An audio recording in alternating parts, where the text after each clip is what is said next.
बहुजनों को पार्टी और धर्म में ज्यादा नहीं, संविधान में विश्वास रखने की जरूरत है, क्योंकि हमको उस लायक बनाया है संविधान ने बनाया है, न कि किसी पार्टी ने या किसी ग्रंथ ने।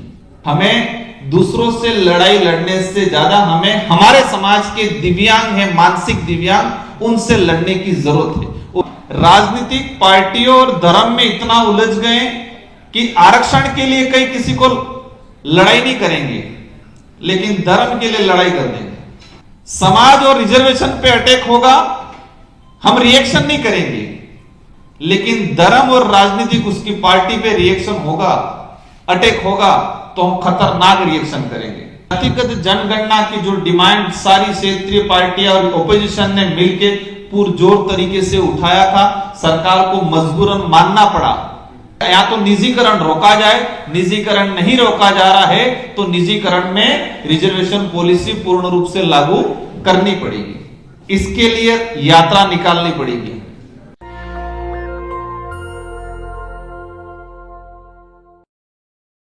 आज इस मंच पे मेरा दूसरी बार आना हुआ है। इससे पहले मैं जब शुरुआत में सांसद बन के आए थे, इस देश का 85% पॉपुलेशन आज देश के अंदर अनेक समस्याओं से जूझ रहा है, और यह समुदाय इतना बिखरा हुआ है, और बिखरने का दुष्परिणाम यह हुआ है कि हमारे जो अधिकार थे, और ये अधिकार हमें संवैधानिक रूप से मिले थे, और संवैधानिक रूप से इसलिए मिले थे कि आजादी से पहले इस धरती पे इन्हीं समुदाय के महापुरुषों ने अपना खून पसीना बहाया था इस देश की आजादी दिलाने में। हम आज बात कर रहे हैं कि जो हमारे जो संवैधानिक अधिकार है वो नहीं मिल पा रहे हैं। रिजर्वेशन की जो लड़ाई है, आजादी के बाद अधिकतर तो हम रिजर्वेशन पूर्ण मिलना चाहिए उस बात की लड़ाई लड़ते रहे, आज भी लड़ रहे हैं। फिर अब लड़ाई शुरू कर रहे हैं कि रिजर्वेशन खत्म हो रहा है तो उसको बचाना है। आजादी के बाद से आज तक भी लड़ रहे हैं कि रिजर्वेशन पूर्ण रूप से नहीं मिल रहा है, मिलना चाहिए सरकारी संस्थाओं के अंदर। अब इसमें थोड़ा मॉडिफाई हो गया कि रिजर्वेशन खत्म किया जा रहा है। पहले लीगल तरीके से किया जा रहा था, अब भी उससे आगे बढ़ के निजीकरण के तौर पे किया जा रहा है। मैं आज भी कहना चाहूंगा, मैं हर वक्त कहता हूं कि हम समस्या पे ही चर्चा करते हैं, हमारे साथ अन्याय हो रहा है उस पर ही बात करते हैं, हमारी साथ गलत हो रहा है उसी पे बात करते हैं, पर हो क्यों रहा है? मतलब हमारे साथ गलत हो रहा है, हमें हमारे राइट्स नहीं मिल रहे, हमारे अधिकार नहीं मिल रहे, उस पर हमेशा बात होती है, लेकिन हम उससे थोड़ा आगे बढ़ के ये सोचे कि हो क्यों रहा है। हम पॉलिटिकल लीडर हैं, मंच पे खड़ा होकर गालियां दे देते, चलो ठीक है, दूसरी पार्टी वालों को, सत्ताधारी दल को, लेकिन इससे थोड़ा हमें अंदर घुस के ये जानना पड़ेगा कि इसकी मूल जड़ या उसका मूल समाधान हमसे ही मिलेगा, क्योंकि हम एक नहीं है। ये सारी समस्या पैदा होने का एक ही कारण है कि हम एक नहीं हैं। अगर हम एक होते तो आज ये समस्या नहीं होती। हमें जिन विषयों पे काम करने की जरूरत थी उन विषयों पे काम नहीं किया। हमें जिन जिन विषयों पे काम करने की जरूरत थी इन पे नहीं किया, जिन पे जरूरत नहीं थी इन पे ज्यादा काम किया। इतने बटे क्षेत्र के हिसाब से बटे, धर्म में बटे, राजनीतिक पार्टियों में बटे और इतने बटे हैं जिसकी कोई सीमा नहीं है। हम हमेशा प्रयास करते हैं कि हम एकजुट होकर कुछ काम करें। जब भी हमें कहीं से भी निमंत्रण तो ठीक है, अगर संदेश भी मैसेज भी मिलता है कि बहुजनों का कार्यक्रम हो रहा है, मीटिंग हो रही है देश के किसी भी कोने में, फिर भी हम समय निकाल के वहां जाते हैं। हर जगह, अभी हम बेंगलोर गए थे, कुछ हमारे समाज के ही सारे बहुजन समाज के ही वरिष्ठ अधिकारियों ने कार्यक्रम रखा था। वहां पर भी जो आज चर्चा चल रही है उसी टाइप की चर्चा चल रही थी। इससे पहले भी सर हम मिले थे उस दिन, तो मैंने आज जब मुझे निमंत्रण देने आए तो मैंने एक ही कहा कि उस दिन बात क्या हुई थी। हम सबको इकट्ठा होने से पहले एक बार हमने पहले इकट्ठा होकर क्या बात की थी उसको सुनना जरूरी। आज हम इकट्ठा हुए, आज बोल रहे हैं सब, तो 6 महीने बाद वापस इकट्ठा होते हैं। इससे पहले हमको सुनना पड़ेगा कि आज हमने क्या क्या बोला था और बोलने के बाद क्या सुधार हुआ।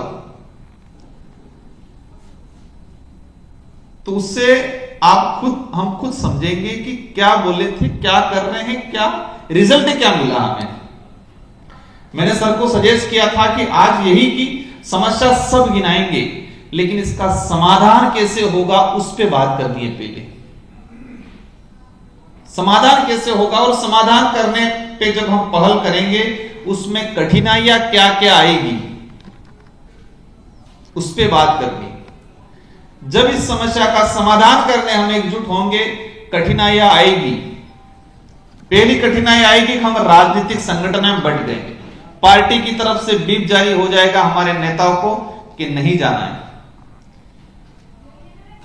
मैं मेरी पार्टी के बारे में नहीं बताना चाहूंगा, लेकिन जब हमारी पार्टी का हमने निर्माण किया और निर्माण करने के बाद हमने जो पार्टी का स्ट्रक्चर या पार्टी का जो गाइडलाइन निकाला, बनाया,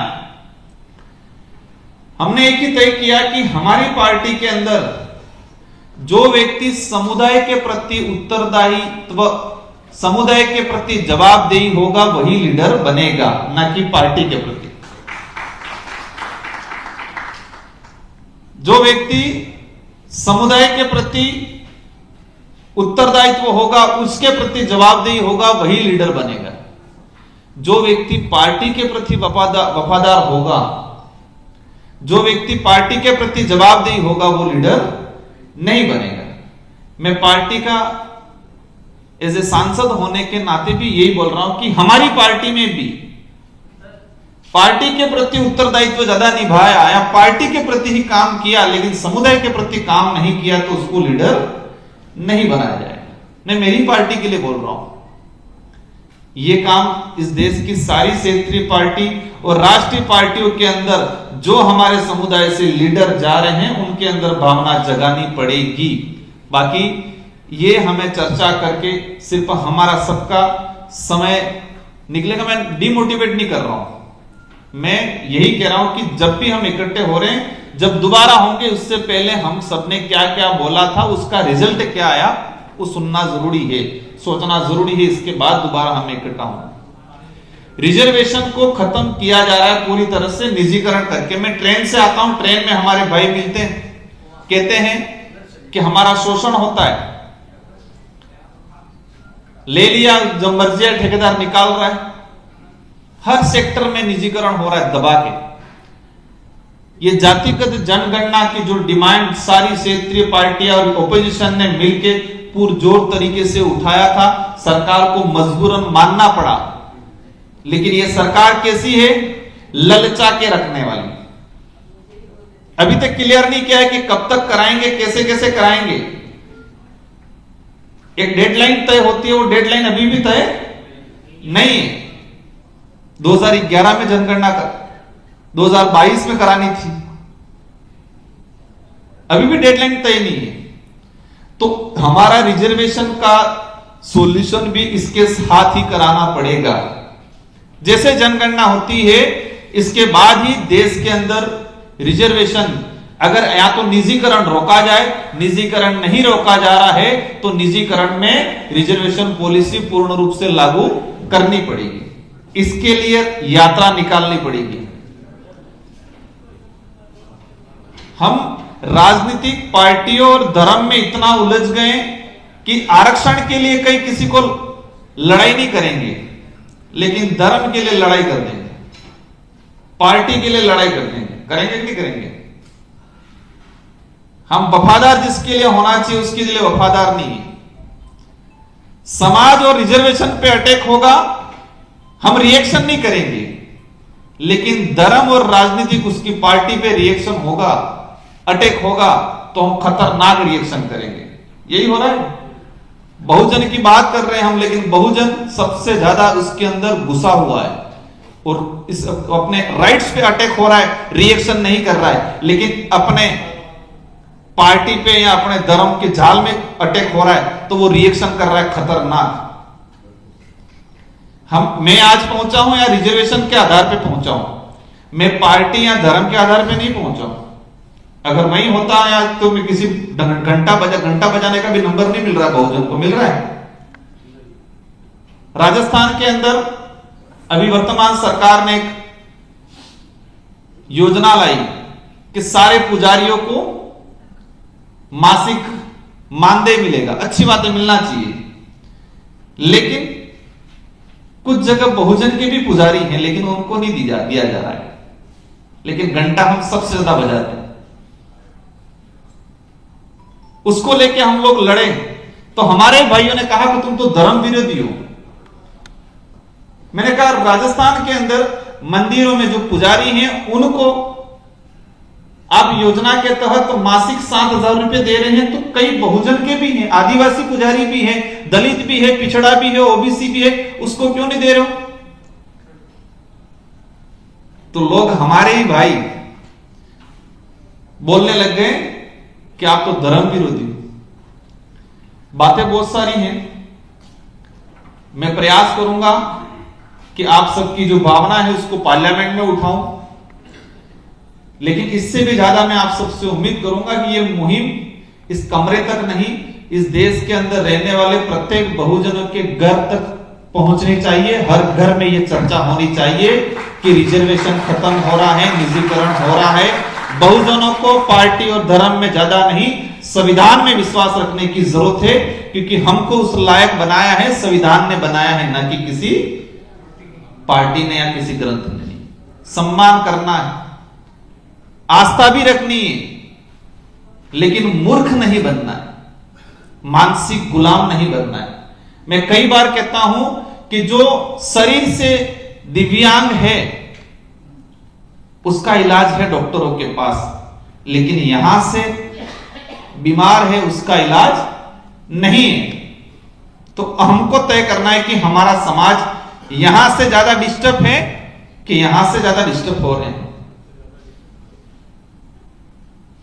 शरीर से विकलांग है उसका इलाज है, लेकिन दिमाग से जो विकलांग हो गया है वो उल्टा रिएक्शन कर रहा है, हमको ही खींच रहा है, हमको ही मार रहा है, क्योंकि उसका माइंड उस अनुरूप बना दिया है कि वो हमारे ही खिलाफ लड़ेगा, और वही ज्यादा हो रहा है।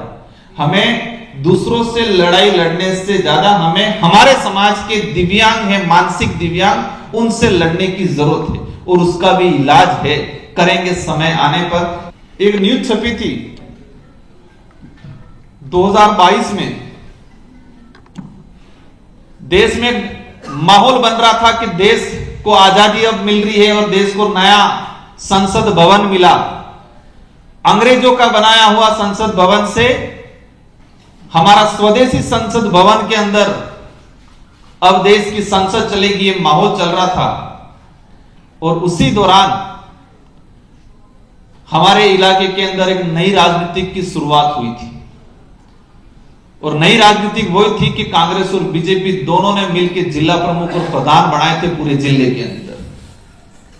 एक तरफ देश के नए संसद भवन का उद्घाटन हो रहा था, और उसी दिन उसी समय मेरे क्षेत्र के अंदर कांग्रेस और बीजेपी दोनों ने मिलकर जिला प्रमुख बनाया था। 27 जिला परिषद सीट थी, 13 सीट हमारी पार्टी से आई, 6 कांग्रेस को मिली, 9 बीजेपी को मिली। 6 कांग्रेस के लोगों ने कांग्रेस के हाईकमान के डायरेक्शन से जिला और डिस्ट्रिक्ट लेवल के हाईकमान ने और बीजेपी को समर्थन देके बीजेपी के जिला प्रमुख बिठाए थे। ये बात सर चाह रहे थे मेरे से बताने का।